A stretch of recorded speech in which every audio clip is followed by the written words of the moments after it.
सहारा enterprises तुमच्या स्वप्नातली गाडी आता कमी किमतीत. इचलकरंजी शहरालगत असलेल्या कबनूर चंदूर रोडवर कोन्नूर पार्कमधल्या सहारा एंटरप्राइजेस इथं पश्चिम महाराष्ट्रातली विविध बँका आणि फायनान्स कंपन्यांनी जप्त केलेल्या जुन्या दुचाकी आणि चारचाकी गाड्यांची विक्री केली जाते. शोरूम किमतीपेक्षा 25 ते 50% कमी दरात, उत्तम स्थितीत आणि संपूर्ण कागदपत्रांसह त्वरित डिलिव्हरी. दुचाकी 20,000 पासून पुढे तर चारचाकी 50,000 पासून पुढे. आपल्या पसंतीची कार किंवा बाईक आता अगदी परवडणाऱ्या दरात घेऊन जा. विश्वास, पारदर्शक व्यवहार आणि उत्तम सेवा हेच आमचं वैशिष्ट्य. पत्ता Konnur park, Kabnur Chandur road, Ichalkaranji. Proprietor Rajubhai आजगर.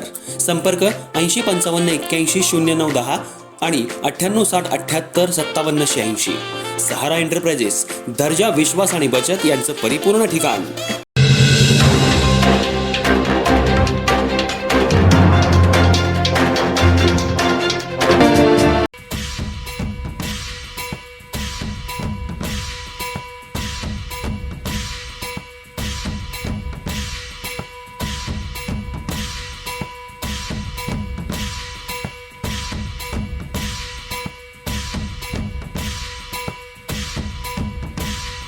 Ichalkaranji शहरात एका पीडित महिलेला 7,000 रुपये व्याजानं देऊन आणि व्याजापोटी 1.5 लाख रुपये घेऊन सुद्धा वेश्या व्यवसाय करायला भाग पाडल्याप्रकरणी विनायक पवार याला पोलिसांनी आज ताब्यात घेऊन न्यायालयात हजर केलं.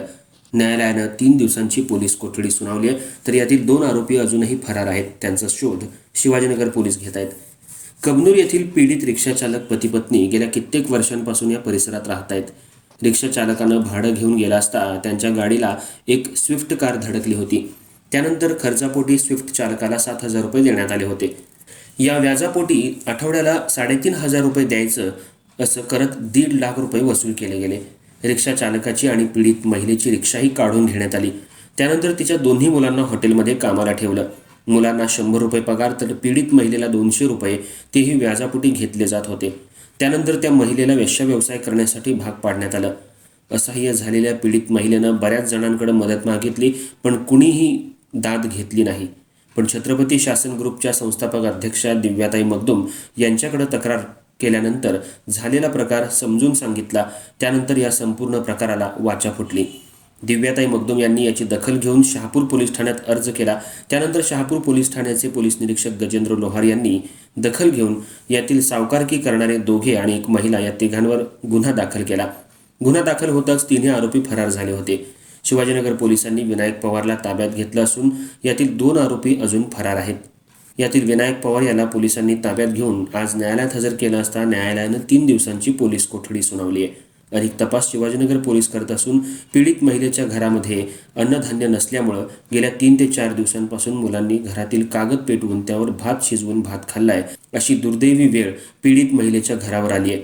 सावकारकीचा काय त्रास असतो हे या प्रकरणातून दिसून आलं. एखाद्या पीडित कुटुंबाला किती पिळायचं, अशा सावकारकीच्या जाळ्यात अनेक जण आहेत. इचलकरंजी शहर हे कामगार वस्ती म्हणून आपण ओळखतो. यंत्रमागावर गोरगरीब महिला पुरुष कामाला जातात, हातावरचं पोट सांभाळून काम करत असतात. पण गरजा भागत नसल्यामुळं पैसे काढावे लागतात.